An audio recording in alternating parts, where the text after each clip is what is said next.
இந்த பூவோட பேர் தான் வெல்வெட் பூ இல்லைன்னா கோழிப்பூ அப்படிலாம் சொல்லுவாங்க. எங்கள் ஊரில் அப்படியே சொல்லுவாங்க. உங்கள் ஊரில் இதை என்ன பூன்னு சொல்லி கமெண்ட் பண்ணுங்கள்.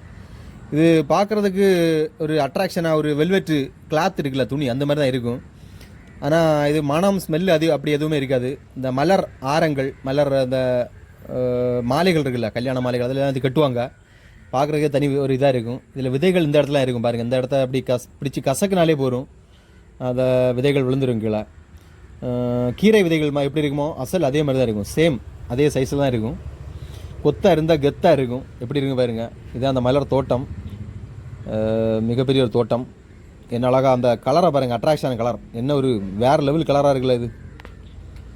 அப்படி பார்க்கும்போது கண்ணை கவரும் விதமாக என்ன எப்படி சொல்கிறது, அந்த காற்றுல ஆடி அசைஞ்சி அந்த கலர் தான் அந்த பூக்கு ஒரு இதே. ஆனால் இதில் வேறு லைட்டாக ஒரு ஊதா கலரும் இருக்கும்.